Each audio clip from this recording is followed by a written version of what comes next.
La actriz y su doble, de G.K. Chesterton. El señor Mondon Mandeville, el empresario de teatro, andaba deprisa por entre los corredores traseros del escenario, mejor dicho, debajo del mismo. Su traje era elegante y festivo, quizá un poco demasiado festivo. La flor en su ojal era festiva, el mismo brillo de sus zapatos era festivo, pero su rostro no lo era en absoluto. Era un hombre grueso, de firme cuello, cejas negras, y en esos momentos su ceño era más oscuro que de costumbre. Tenía naturalmente la gran cantidad de asuntos que agobian al hombre que se halla en su posición y se escalonaban de mayor a menor y de más recientes a más antiguos. Le molestaba pasar por aquellos pasillos en los que se hallaban amontonados o apilados en un rincón los antiguos cartones de las pantomimas, pues él había comenzado con éxito su carrera en aquel teatro, poniendo en escena las pantomimas más conocidas. Pero desde entonces trataba con cosas más serias, drama clásico, con lo cual había perdido bastante dinero. De ahí que al ver las azules puertas del Palacio Azul de Barba Azul o trozos de la Cueva Encantada de los Naranjos de Oro, abandonados junto a la pared donde las arañas los adornaban con festones o servían de pasto a las ratas, no le producía esa sensación calmante que producen en general los recuerdos de aquel país maravilloso de nuestra juventud. No tenía el tiempo necesario para derramar una sola lágrima donde habían derramado el dinero, ni de soñar en el país de Peter Pan, ya que le habían ido a buscar a toda prisa para solucionar un problema práctico, no del pasado precisamente, sino del momento. Era una de esas cosas raras que suceden a veces en el mundo que habita detrás de los escenarios. Este, sin embargo, era suficientemente importante para que fuera serio. La señorita Maroni, la inteligente joven actriz de padres italianos, que tenía un papel importante en la obra que debía ensayarse aquella tarde y representarse por la noche, se había negado a última hora, rotunda y bruscamente, a hacer nada de eso. Él no la había visto aún y no parecía probable que de momento la viese, pues ella, por su parte, se había encerrado en su camerino y desafiaba al mundo del otro lado de la puerta. El señor Mondon Mandeville era lo suficientemente británico para murmurar que todos los extranjeros estaban locos, pero el pensamiento de lo afortunado que era al habitar en la única isla sana del planeta no bastaba tampoco para calmarle, de la misma manera que no habría bastado la Cueva Encantada. Un observador agudo podía haber sospechado que algo preocupaba al señor Mandeville con mayor seriedad que un mero contratiempo. Si es posible que un hombre grueso y saludable parezca melancólico, lo parecería él. Tenía grandes ojeras, torcía la boca hacia un lado y hacía siempre un movimiento como si quisiera morderse el negro bigote, que era un poquito demasiado corto para que pudiera lograrlo. Podía haber sido un hombre que comenzara a tomar drogas, pero aún así había algo en él que hacía pensar que tenía alguna razón para ello y que no era la droga la causa de la tragedia, sino la tragedia la causa de la droga. Fuera cual fuere su recóndito problema, parecía residir al extremo del pasillo, allí donde tenía el despacho, pues mientras iba andando por el corredor vacío se volvía para echar una mirada nerviosa hacia aquel lado. Por encima de todo, el negocio es el negocio, y se apresuró a llegar al otro lado del pasillo donde estaba la puerta verde con la llave echada de la señorita Maroni, quien desafiaba al mundo tras la misma. Un grupo de actores y otras personas de la compañía se hallaban allí reunidos, cuchicheando y opinando de tal manera que uno podía llegar a imaginarse que trataban de la oportunidad de una algarada. En el grupo había, por lo menos, una persona que empezaba a ser conocida y cuyo retrato estaba encima de muchas chimeneas y cuya firma se hallaba en muchos álbumes. pues a pesar de que Norman Knight desempeñaba el papel de héroe o galán en un teatro de provincia un poco anticuado y con el nombre de Walking Gentleman, era por lo menos casi seguro que proseguiría su carrera hacia horizontes más amplios. Era un hombre de aspecto agradable, con un mentón largo y partido. El cabello le empezaba bastante adelante, lo que le daba un cierto parecido con Nerón, que no acababa de concordar con sus maneras impulsivas y bruscas. También estaba en el grupo Ralph Randall, quien desempeñaba con frecuencia papeles de barba y cuyo rostro era vivaz y burlón, un poco azulado a causa del afeitado y un poco descolorido a causa de las pinturas oleaginosas.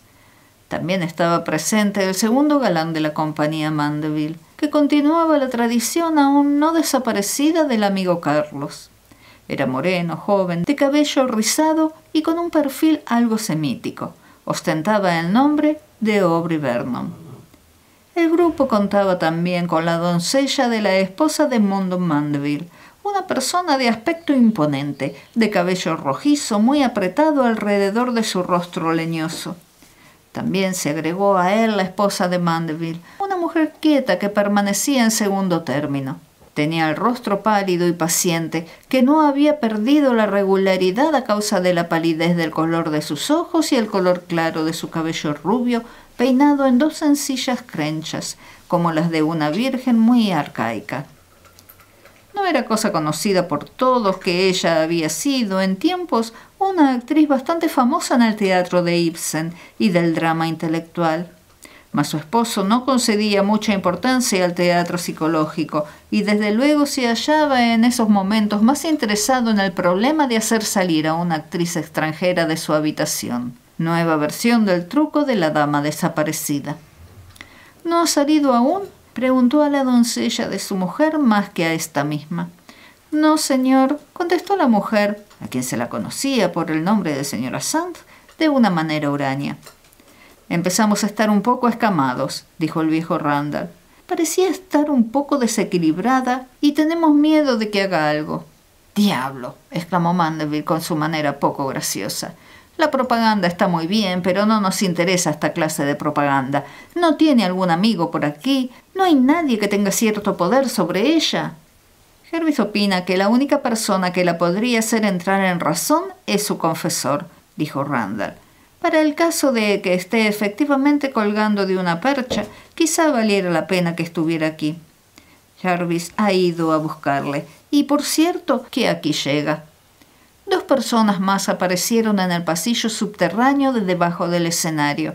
El primero era Ashton Harris, un muchacho jovial que generalmente hacía el papel de mala persona, pero que esta vez había cedido su elevada vocación al joven de la nariz y el cabello rizado. La otra figura era bajita y cuadrada, vestida toda ella de negro. Era el padre Brown de la iglesia de la esquina. El padre Brown pareció no afectarse mucho porque se le llamara así, sin más ni más, para que observara la conducta de algún componente de su rebaño, tenido por oveja negra o bien solamente perdida. No pareció conceder mucha importancia a lo que se presentaba como un posible suicidio. Supongo que debe existir alguna razón para que se desanimara así, dijo. ¿Sabe alguien cuál es? Estaba descontenta de su papel, me parece, dijo el actor de mayor edad. Siempre lo están, dijo el señor Mondon Mandeville. Y yo creía que mi esposa lo había dispuesto todo bien. No puedo decirle más que le di el papel considerado como el mejor, dijo la señora Mandeville un poco apesadumbrada. Yo supongo, por lo menos, que lo que buscan estas damas con aficiones teatrales es eso, el papel de la heroína, joven y bella, que se casa con el protagonista en medio de los aplausos, vítores y ramilletes de flores de la galería. Las mujeres de mi edad tienen que reservarse, como es natural, unos papeles más serios y tener cuidado en que así sea. De todas maneras sería realmente impropio que alterasen los papeles ahora, dijo Randall. Ni hablar de eso, dijo Norman Knight con decisión, pero si yo no sabría cómo actuar. Además creo que es ya demasiado tarde para hacer cambios. El padre Brown se había acercado a la puerta cerrada y escuchaba. ¿No oye usted nada?, preguntó el empresario con ansiedad y añadió en voz baja. ¿Cree usted que se habrá hecho algo? Sí, se oye cierto ruido, contestó el padre Brown con calma. Yo diría que se está dedicando a romper cristales o espejos, probablemente con los pies. No, me parece que no hay peligro de que acabe con ella misma. El romper espejos con los pies es un preludio muy poco frecuente para suicidarse. Si se hubiese tratado de una alemana que se hubiese encerrado para pensar reposadamente sobre un problema metafísico, o la Weltschmerz, me inclinaría a derribar la puerta inmediatamente. Estos italianos no mueren con tanta facilidad y no es probable que se maten presos de la ira. Más quizá no estaría de más tomar alguna precaución por si sale de repente. ¿Así usted no es de la opinión de forzar la puerta?, preguntó Mandeville. No, si es que quiere que actúe esta noche, contestó el padre Brown. Si lo hace usted es capaz de salir y no querer quedarse. Seguramente si la dejan sola saldrá por mera curiosidad. Yo que ustedes dejaría a alguien aquí más o menos de guardia y daría tiempo al tiempo. Pongamos más de 2 horas. En este caso solo podremos ensayar ciertas escenas en las que ella no entra. Mi esposa se encargará de todo lo necesario para las escenas. Al fin y al cabo, el cuarto acto es el más importante. Más valdrá ensayar el cuarto acto. Nada de vestidos, dijo la esposa de Mandeville a los demás. Muy bien, replicó Knight. Nada de vestidos, naturalmente. Desearía que los vestidos de ese maldito período no fuesen tan exagerados. ¿Qué comedia es?, preguntó el sacerdote, impulsado por la curiosidad. La escuela del escándalo, dijo Mandeville. Quizás sea literatura, mas yo prefiero comicidad. A mi esposa le gusta lo que ella llama comedias clásicas, bastante más clásicas que cómicas. En este momento, el viejo portero, conocido como Sam, el único habitante del edificio durante las horas libres, llegó renqueando por el pasillo en dirección al empresario con una tarjeta, diciéndole que la señora Miriam Marden deseaba hablar con él. Este fue hacia la entrada y el padre Brown se quedó mirando con fijeza por el lado que había desaparecido la esposa del empresario y vio que ésta sonreía vagamente y su sonrisa no era precisamente alegre. El sacerdote se dispuso a marchar en compañía del que le había ido a buscar y que dio la casualidad, bastante frecuente entre actores, de que participara de su mismo credo. Al alejarse oyó cómo la señora Mandeville daba instrucciones en voz baja a la señora Sands para que se quedara de guardiana ante la puerta cerrada. La señora Mandeville parece una mujer inteligente, dijo el sacerdote a su compañero, aunque se queda siempre en segundo término. Fue una mujer de pretensiones intelectuales en su tiempo, dijo Jarvis con tristeza. Algunos dirían que había hecho mal casándose con un hombre como Mandeville. Posee los buenos ideales del drama, pero naturalmente no con mucha frecuencia puede lograr que su dueño y señor mire las cosas desde su punto de vista. Piense que un día su esposo quiso que hiciera el papel de muchacho en una pantomima. Aunque reconozca su talento, dice que las pantomimas producen más ingresos. Esto le dará una idea de su intuición psicológica y de su sensibilidad. Sin embargo, ella no se queja nunca. Ella misma me dijo un día, los lamentos vuelven como ecos del otro lado del mundo y el silencio, en cambio, nos fortalece. Si hubiese estado casada con alguien que la comprendiera, quizás hubiera sido una de las artistas famosas de esta época. Por cierto, que los críticos intelectuales la aprecian mucho aún, pero la verdad es que está casada con ese hombre. Y señaló hacia donde se veía la sesuda silueta negra de Mandeville, en conversación con las 2 damas que le habían requerido. La señora Miriam era una dama muy alta, lánguida y elegante, según los nuevos cánones, que se inspiran bastante en las momias egipcias. Llevaba el cabello cortado a la romana, lo que le daba el aspecto de un casco o yelmo. Los labios pintados y algo salientes contribuían a su expresión desdeñosa. Su compañera era una señora muy movediza, de rostro atractivo pero feo, y se empolvaba el cabello de gris. Era una tal señorita Teresa Talbot, y hablaba mucho, al tiempo que su compañera parecía demasiado fatigada para proferir palabra alguna. Cuando los 2 hombres salían, la señora Miriam reunió las fuerzas necesarias para decir: «Las comedias son una lata, pero como no he visto nunca un ensayo, quizás sea divertido. Es tan difícil hallar hoy día una cosa que no se conozca ya». Ande, señor Mandeville, dijo la señorita Talbot, dándole unos golpecitos animadores en el brazo. Nos tiene que permitir que veamos este ensayo. No podemos venir esta noche y además no queremos. Nos gustaría ver a esa gente extraña sin sus vestidos apropiados. Naturalmente, puedo darles un palco si lo desean, dijo Mandeville apresuradamente. ¿Quieren hacer el favor? Por aquí. Y las condujo hacia otro pasillo. Estoy pensando, dijo Jarvis, si a Mandeville no le gustaría más una mujer así. Bien, dijo su compañero. ¿Tiene usted alguna razón para suponer que Mandeville la prefiera? Jarvis lo miró fijamente unos instantes. Mandeville es un misterio, dijo con gravedad. Oh, sí, yo sé que parece tan vulgar como cualquier conquistador de Piccadilly. A pesar de eso es un misterio. Algo pesa sobre su conciencia, hay algo que ensombrece su vida, y dudo si ha habido algún flirteo de moda más que con su pobre mujer. Si es así, hay algo entre ellos más profundo que tenga que ver con lo que a primera vista se supone. Por una verdadera casualidad, estoy un poco mejor informado que los demás, pero aún así no sé qué pensar, sino que es un misterio. Tendió la mirada alrededor suyo para cerciorarse de que estaban solos en el vestíbulo y añadió bajando la voz. No tengo inconveniente en decírselo, pues es usted una torre de silencio por lo que a los secretos se refiere. El otro día tuve una sorpresa curiosa, y desde aquel día se ha repetido varias veces. Ya sabe usted que Mandeville trabaja en aquel cuartito de debajo del escenario al final del pasillo. Bueno, pues por 2 veces, pasando por allí, cuando todo el mundo creía que estaba solo, noté que no lo estaba. Todas las mujeres de la compañía y todas las otras que pudieran tener alguna relación con él estaban fuera o en sus puestos. ¿Todas las mujeres?, preguntó el padre Brown, recalcando las palabras. Había una mujer con él, dijo Jarvis con un siseo.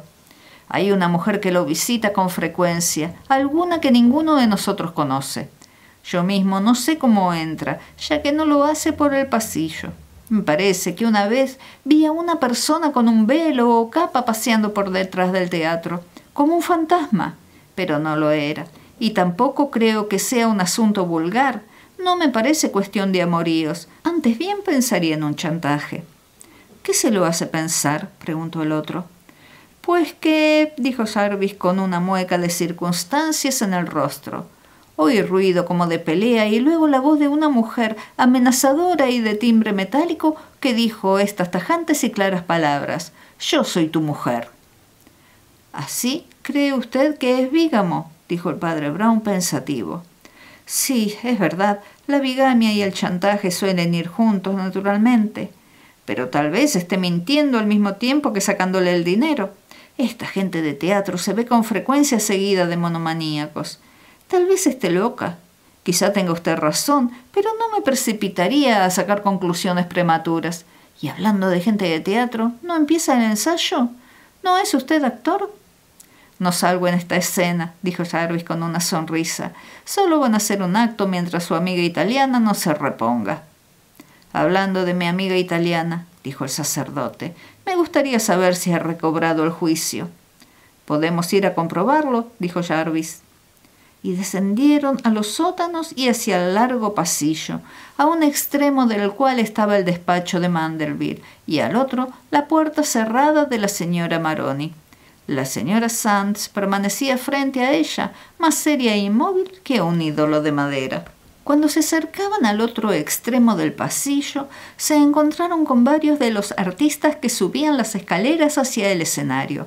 Vernon y Randall iban primero y subían a prisa, pero la señora Mandeville iba más despacio, según su manera digna, y Norman Knight se quedó rezagado para decirle algunas palabras.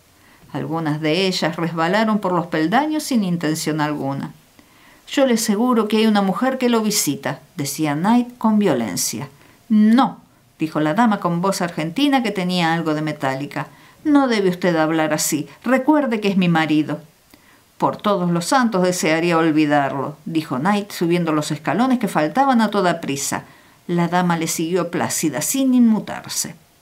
«Hay alguien más que lo sabe», dijo el sacerdote en voz baja, «pero me parece que esto no es asunto nuestro». «Sí», murmuró Jarvis. Parece que todo el mundo lo sepa y que nadie sepa nada. Continuaron por el pasillo hacia el otro lado, donde la rígida doncella se sentaba frente a la puerta de la italiana. No ha vuelto en sí aún, dijo la mujer con acento de pocos amigos. Y no está muerta porque he percibido ruido de vez en cuando. No sé qué debe estar haciendo. Por casualidad, señora, ¿sabría usted dónde está el señor Mandeville?, preguntó el padre Brown con excesiva picardía. Sí, contestó ella, servicial. No hará ni 2 minutos que le he visto entrar en su pequeño despacho. 1 minuto antes de que sonara el timbre y se levantara la cortina. Debe de estar ahí aún porque no le he visto salir. «Esto quiere decir que no hay otra puerta para entrar», dijo el padre Brown casualmente. «Supongo que el ensayo debe ir viento en popa a pesar de las niñadas de la señora». «Sí», dijo Jarvis tras un silencio. «Oigo las voces en el escenario desde aquí. El viejo Randall tiene una voz magnífica». Todos permanecieron silenciosos en actitud de escuchar y la voz potente del actor se oyó bajando por las escaleras y resonando por todo el pasillo. Antes de que volvieran a hablar o hubiesen vuelto a adoptar su actitud normal, otro ruido llenó el ambiente. Fue un ruido pesado que procedía del despacho de Mondon Manderville. El padre Brown corrió por el pasillo con la velocidad de una saeta desprendida y estaba forcejeando para abrir la puerta del despacho de Manderville antes de que Jarvis se hubiese dado cuenta de lo que pasaba y lo siguiera presuroso. «La puerta está cerrada con llave», dijo volviéndose hacia el otro con el rostro pálido, «y yo soy de la opinión de echar abajo esa puerta». «¿Quiere usted decir», dijo Jarvis con una expresión fantasmal, «que el visitante desconocido ha vuelto a entrar? ¿Cree que es algo serio?» Después de unos segundos añadió, «Quizá pueda forzar el cerrojo como... sé cómo se abren estas puertas». Se arrodilló y sacó un cortaplumas de larga hoja, manipuló un poco y la puerta se abrió de par en par. Lo primero que notaron en el momento de abrir la puerta fue que la habitación carecía de ventana. Tampoco había ninguna otra puerta. Una lámpara estaba encendida sobre la mesa. De pronto vieron a Manderville caído de bruces en medio de la habitación. La sangre brotaba de su cabeza, formando una serie de regueros cual diabólicas serpientes rojas brillando de una manera nefasta a la luz artificial de aquel subterráneo. No supieron cuánto tiempo permanecieron mirándose el uno al otro llenos de asombro hasta que Jarvis lanzó un suspiro y con él algo que parecía retener. Si la extranjera ha entrado, ha salido de alguna manera. Quizá pensamos demasiado en la extranjera. Hay tantas cosas raras en este extraño teatro que usted parece olvidar algunas de ellas. ¿Cómo qué cosas?, preguntó el otro con interés. Hay muchas, dijo el sacerdote. Por ejemplo, la otra puerta cerrada. Pero está verdaderamente cerrada, dijo Jarvis perplejo. Sin embargo, se ha olvidado de ella, dijo el padre Brown. Unos segundos después añadió pensativo. Esa señora Sands tiene un aspecto siniestro y tenebroso. ¿Por qué?, preguntó el otro en voz baja. ¿Cree usted que está mintiendo y que sí salió la italiana? No, dijo el sacerdote con calma. Solo lo decía comentando su carácter. ¿No puede insinuar que fue ella quien lo hizo? No, quise decir un estudio de su carácter, pose o papel. Mientras intercambiaban estas palabras, fruto de precipitadas conversaciones, el padre Brown se arrodilló junto al cuerpo y se cercioró de que estaba sin la menor señal de vida. Al lado del cuerpo, aunque no visible desde la puerta, había un puñal de los usados en el teatro. Yacía como si se hubiese desprendido de la mano del asesino y de la herida abierta. Ashton Jarvis, que reconoció el puñal como perteneciente al teatro, o sea, sin dueño, dijo que poca cosa se podría deducir de él a no ser que tuviera huellas digitales. Había estado mucho tiempo en el teatro, tirado por los suelos y cualquier persona podría haberlo cogido. Entonces el sacerdote se levantó y paseó la mirada detenidamente por la habitación. «Debemos avisar a la policía», dijo, «y a un médico, aunque el médico llega demasiado tarde». Mirando esta habitación, no sé cómo nuestra amiga italiana pudo componérselas. «¿La italiana?», exclamó su amigo. «Me parece imposible. Hubiera debido de ser su doble si es que alguien lo tiene. 2 habitaciones separadas, cerradas las dos, y en los extremos opuestos de un largo pasillo, en el que se ha montado guardia constante. No, dijo el padre Brown, no es eso exactamente. La dificultad estriba en cómo pudo llegar aquí. Me parece que le hubiera sido fácil salir de allí. ¿Por qué? Ya le dije que parecía que estuviera rompiendo cristales, espejos y ventanas. Olvidé tontamente algo que sabía muy bien, que es más que regularmente supersticiosa. No sería fácil que rompiera un espejo, así que me inclino a creer que rompió el cristal de la ventana. Verdad es que todo esto se halla debajo de tierra, pero podría existir una ventana que diese a un tragaluz o patio. Sin embargo, por lo que a esta habitación se refiere, no parecen existir ni lo uno ni lo otro. Diciendo esto, levantó la vista hacia el techo, examinándolo con todo detalle. De pronto hizo un gesto como de susto y sorpresa y dijo: «Debemos ir arriba y telefonear y comunicárselo a todo el mundo. Es muy doloroso, Dios mío. ¿No oye usted a esos actores gritando y pataleando ahí arriba? El ensayo continúa. Supongo que es a esto a lo que llaman ironía trágica». Cuando se tomó la determinación de que en el teatro debía guardarse un día de luto, se dio una oportunidad a los actores para que lucieran sus cualidades personales y las propias de su profesión. Se comportaron, como vulgarmente se dice, como unos caballeros, y no solo como intérpretes de caballeros. No todos simpatizaban o tenían confianza en Mandeville, pero todos supieron decir de él las cosas apropiadas. No solo manifestaron simpatía, sino que atendieron cariñosamente a su esposa. Se había convertido en una nueva diva trágica con un sentido muy distinto. Su menor palabra resultaba una ley y, mientras iba moviéndose lenta y tristemente, los demás llevaban a cabo sus múltiples recados. «Siempre ha tenido un carácter muy entero», dijo el viejo Randall un poco sombrío, «y tenía más talento que todos nosotros. Naturalmente, el pobre Manderville no estaba al nivel suyo, ni en educación ni en todo lo demás. Pero ella cumplió maravillosamente con su deber. Resultaba muy patética su manera de decir que deseaba tener un poco más de vida intelectual. Pero Manderville, bueno, nil nisi bonum, como dicen». Y el viejo se marchó meneando la cabeza tristemente. «Nil nisi bonum. Realmente», dijo Jarvis con una sonrisa, «me parece que por lo menos Randall no conoce la historia de la visita extranjera. Además, quería decirle una cosa. ¿No cree usted que fue la dama extranjera?» «Depende de quién se refiera usted con la dama extranjera», intervino el sacerdote. «Oh, no quiero decirle italiana», dijo Jarvis con prisa, «pero en verdad no se equivoca respecto a ella. Cuando entraron, el cristal del tragaluz estaba hecho añicos y la habitación estaba vacía. Pero por lo que la policía ha deducido hasta ahora, se fue a casa de la manera más inofensiva. No, yo me refería a la extranjera que le increpó en esa reunión secreta que le había contado, la mujer que dijo ser su esposa. ¿Cree usted que realmente fue su esposa?» «Es posible», dijo el padre Brown mirando inexpresivo hacia el vacío. «Es posible que fuera su esposa. Eso nos proporcionaría como móvil los celos a causa de su segundo matrimonio», reflexionó Jarvis. «Por otra parte, al cadáver no se le robó nada y es vano hablar de criados, ladrones o actores indigentes. Pero de pasada, ¿ha notado usted una cosa particular en este caso?» «He notado varias. ¿A cuál se refiere usted?» «Me refiero a que para que alguien de la compañía hubiera podido cometer el crimen, a excepción de la señorita Maroni, era necesario que alguno de los actores tuviera un doble.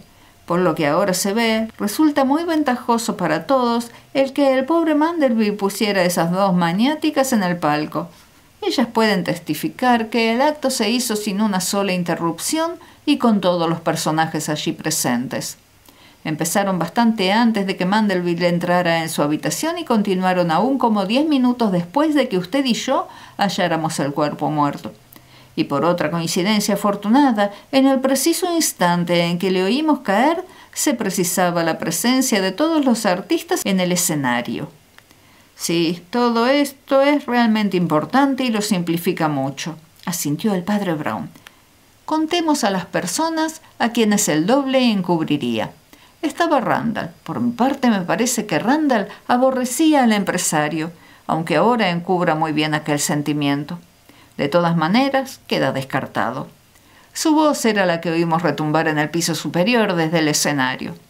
No hay que olvidar a nuestro galán joven, el señor Knight. Tengo buenas razones para suponer que estaba enamorado de la esposa de Mandeville y que no reprimía este sentimiento absolutamente nada.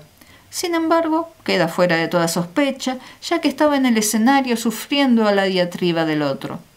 También estaba allí el simpático judío que se hace llamar Aubrey Vernon. Lo descartamos. Queda ahora la señora Mandeville. Tampoco cargaré la sospecha sobre ella. Su doble corpóreo, como dice usted, se basa naturalmente en las dos señoras del palco, la señora Miriam y su amiga. Aunque exista la aseveración de carácter general y de buen sentido que supone que el acto se desarrolló siguiendo la rutina teatral sin interrupción alguna, los testigos legales, sea como sea, son esta vez la señora Miriam y su amiga la señorita Talbot. Supongo que usted está bien convencido de que están completamente bien. ¿La señora Miriam? Dijo Jarvis sorprendido. Oh, sí. Supongo que quiere decir que es un tipo muy curioso de vampiresa. Pero no tiene la menor noción de lo que parecen las señoras de las mejores familias de hoy en día. Además, ¿tiene usted alguna razón especial para dudar de su evidencia? No, solo que esto nos pone delante de una pared, dijo el padre Brown. ¿No ve usted que este doble colectivo encubre prácticamente a todo el mundo?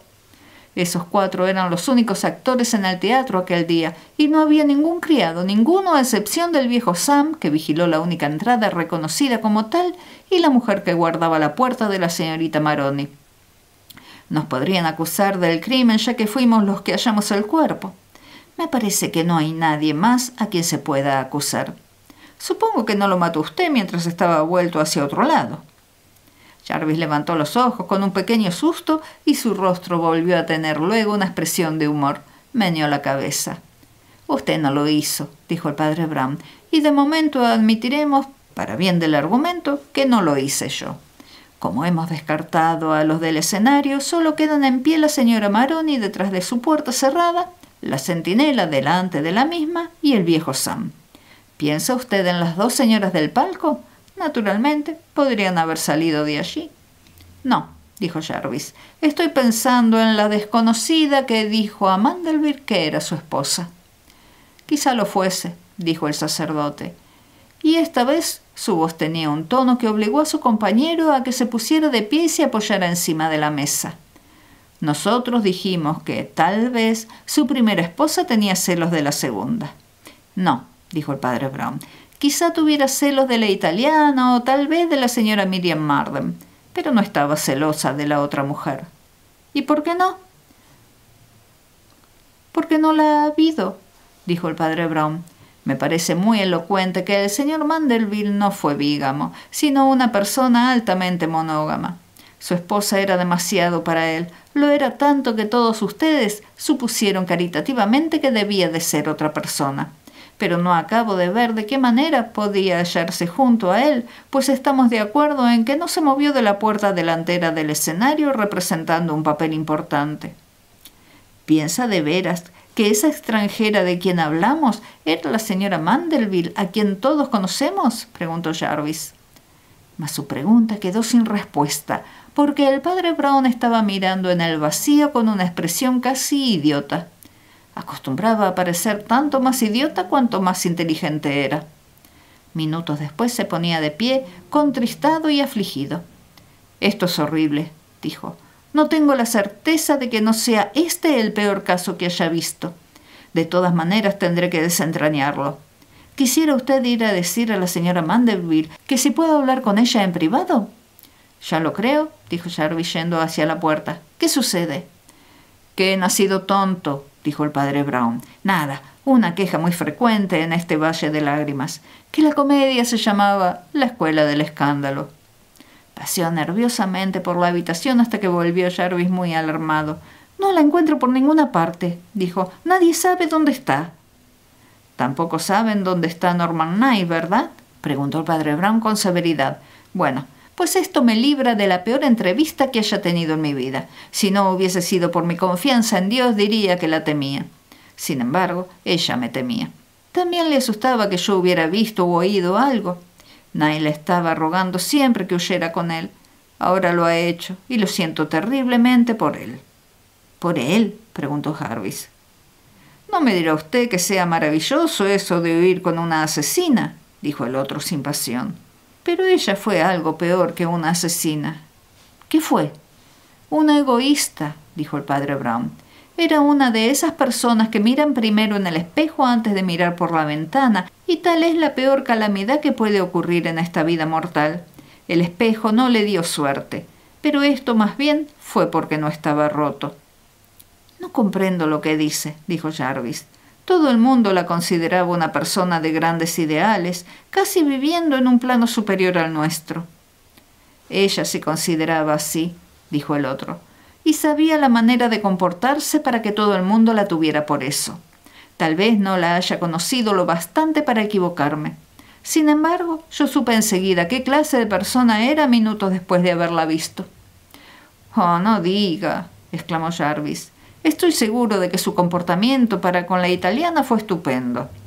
«Su comportamiento lo era siempre», dijo el sacerdote. «He oído a todos los de aquí alabar sus espiritualidades, sus sutilezas y sus vuelos intelectuales por encima del pobre Mandelby. Pero todo eso se condensa para mí en el hecho sencillísimo de que ella verdaderamente era una señora y él no era un caballero. Pero yo nunca he estado convencido de que sea este el único aprobado que exija San Pedro a las puertas del cielo». «Por lo que al otro se refiere», continuó con animación creciente, «desde las primeras palabras supe que ella no era justa con la pobre italiana, a pesar de sus maneras insignificantes y fría magnanimidad. Y volví a darme cuenta de ello cuando supe que la comedia era la escuela del escándalo». «Va usted muy deprisa y no le puedo seguir», dijo Jarvis desconcertado. «¿Qué tiene que ver que la comedia fuera una u otra?» «Ella misma me dijo», agregó el sacerdote, «que había dado a la muchacha el papel de la persona más hermosa y que ella se había reservado el papel de más edad retirándose a segundo término. Ahora bien, esto es algo que se hubiera podido decir acerca de cualquier comedia, pero que no rezaba para esta. Ella no pudo implicar otro sentido a su frase que el de que había dado el papel de Mary, que no es en realidad ningún papel. El personaje de la señora Thistle, la dama casada que se retira voluntariamente, resulta el único papel que una artista hubiera querido hacer. Si la italiana era una artista de primera categoría, tenía cierta excusa para su enojo, por lo menos tenía alguna. Generalmente la hay para esas buenas actrices italianas. Los latinos son lógicos y tienen una razón para sus locuras. Este pequeño accidente me bastó para echar luz sobre cómo era su magnanimidad. Aún hay otra cosa.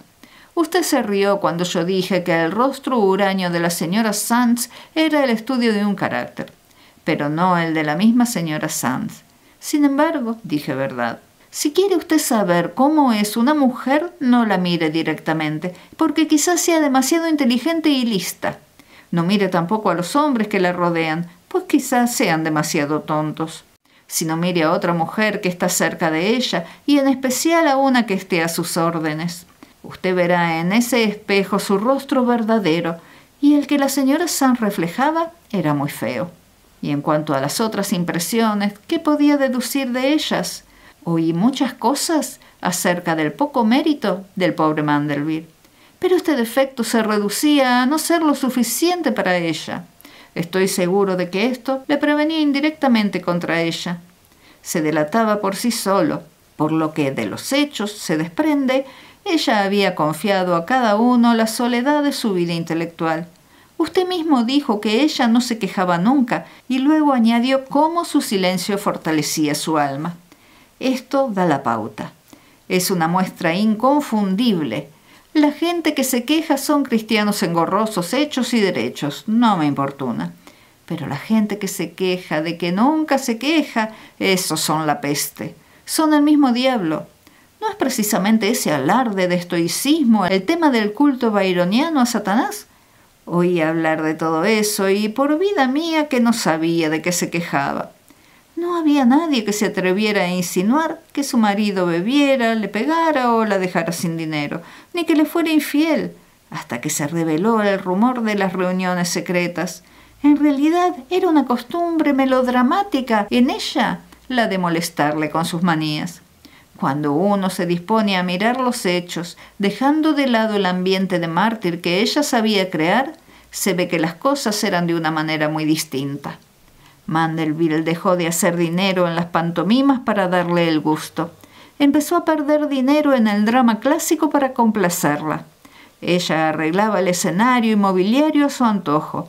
Ella quiso la comedia de Sheridan y la comedia de Sheridan se hizo.